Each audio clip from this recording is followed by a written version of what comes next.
Bismillahirrahmanirrahim.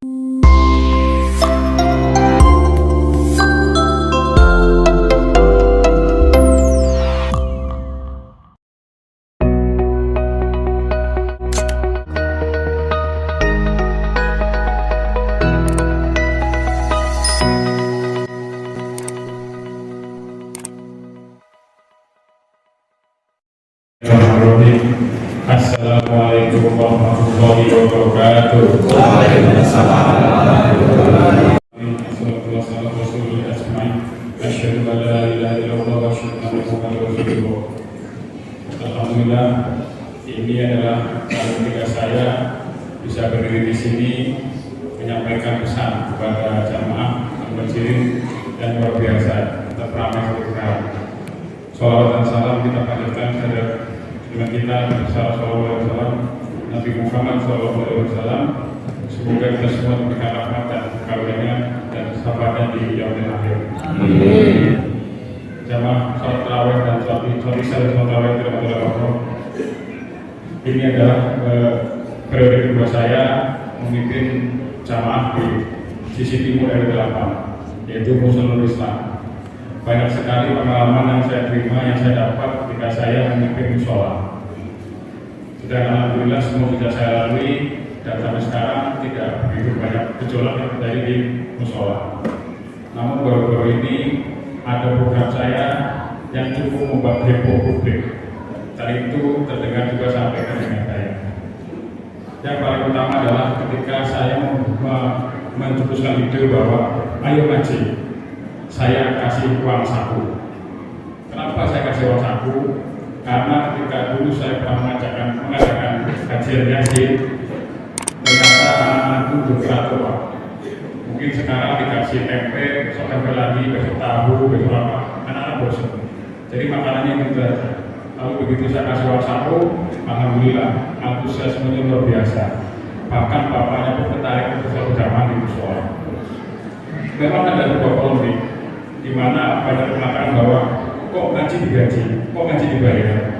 Ini sebenarnya adalah sesuatu pemahaman yang menurut saya dolan kurang atau opini kurang atau yang boleh kurang betul. Kenapa? Karena kalau kita lihat secara general bahwa ngaji adalah ibadah, sholat adalah ibadah, bahkan mencari nafkah untuk keluarga juga ibadah.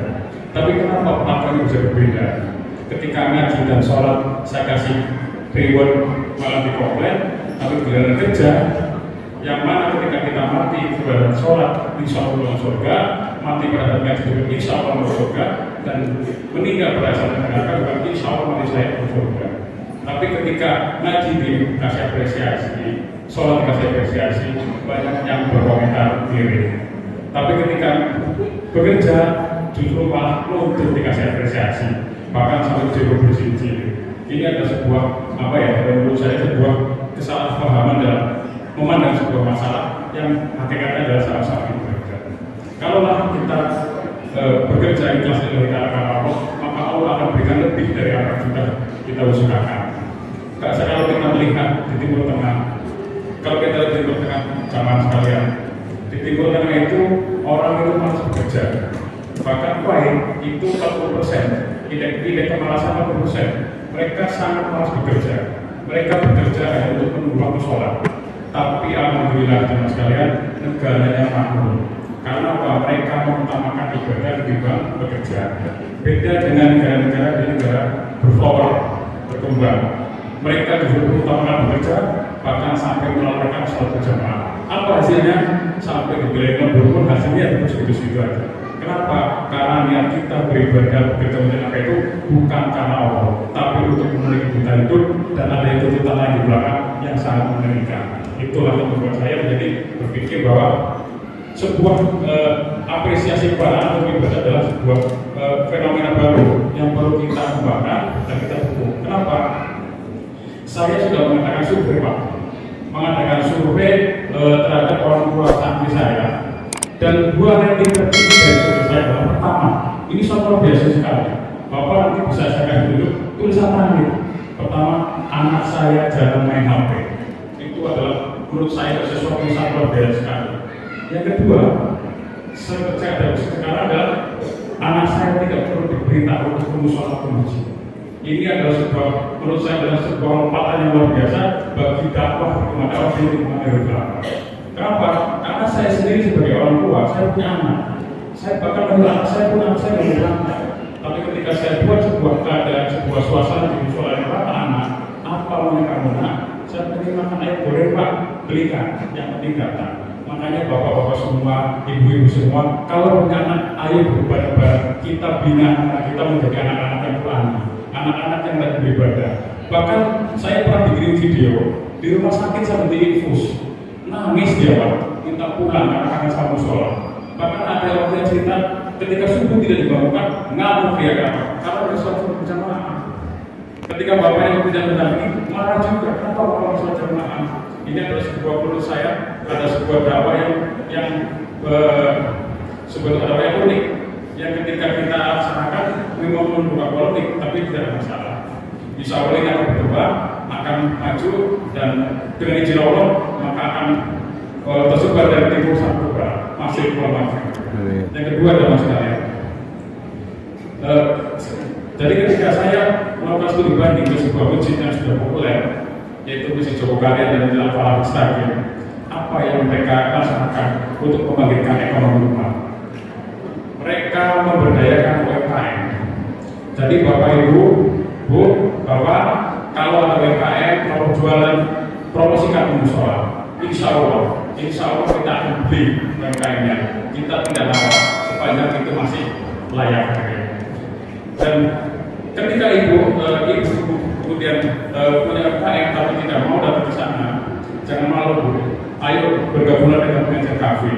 Siap, kita siap melakukan ibu semua, kita siap memberikan apresiasinya dan apa yang dijual akan kita beli. Makin banyak yang datang, makin banyak UMKM yang kita beli. Maka dari itu saya butuh dukungan dari bapak semua, ibu semua. Ayo sukseskan. Kita wujudkan Erudlapa adalah RW yang beribadah, RW yang berjamaah. Bahkan saya berharap suatu saat Erudlapa menjadi kampung sedekah. Banyak banyak daerah-daerah di sana itu menjadi kaya karena jual tanah. Tapi kita akan buktikan di sini bahwa kita tidak perlu jual tanah, tidak perlu jual rumah, tapi kita menjadi kampung sedekah dan hidup kita akan menjadi mewah dan berkah. Amin. Yang terakhir Bapak Ibu sekalian, ayo saya berharap apa yang sudah saya jalani, apa yang sudah saya alami bisa Bapak Ibu semua. Saya berharap bisa ada Mbak Kopar lain di sini. Kenapa? Karena Mbak Kopar itu kalau pagi itu dia jalan-jalan, putunya, cucunya dan anak kecil. Kamu udah ngaji dulu, kamu sekolah ngaji, nanti dikasih uang jajan. Kamu udah ngaji dulu, kamu sekolah uang jajan. Saya berharap Bapak Ibu semua dan hadirin dan jamaah yang mendengar suara saya, ayo tolong saya, dukung saya dan untuk kebaikan kita semua menjadi Erudlapa yang baldatun thayyibatun warahur. Moga-moga begitu ya Bapak ya. Saya berharap ini segera terwujud. Jadi ayo bareng-bareng bahu-bahu. Masih banyak saudara-saudara kita, masih banyak saudara kita yang belum pernah musola atau masjid. Ayo kita sama-sama berjuang. Yang belum mau musola, ajak ke masjid. Yang belum mau masjid, saya ajak ke musola. Supaya apa? 80% warga Erudlapa begitu benar kesadaran langsung bergegas ke musola untuk berjamaah.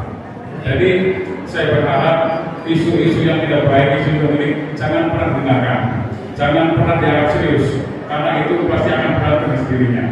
Insya Allah dakwah ini akan berkembang, dakwah ini insya Allah mendapatkan itu dari Allah. Semoga Erudlapa ini bisa menjadi RW teladan bagi seluruh rakyat kita. Dari sinilah cikal bakal Indonesia berjamaah.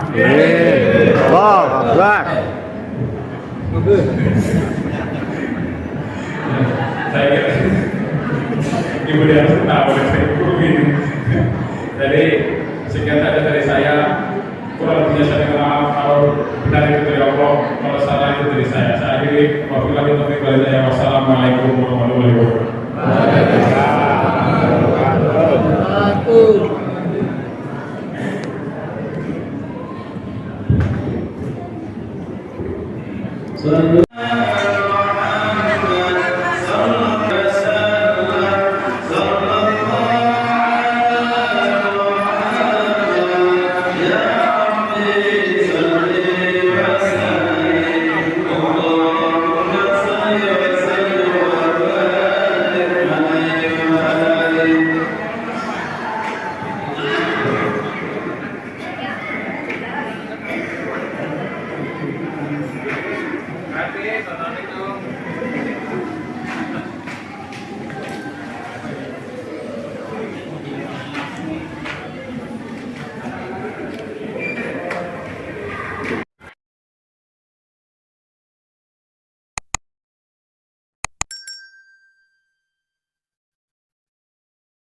الله الله أغثنا يا رسول الله يا عظيم الجاه عليك صلوات الله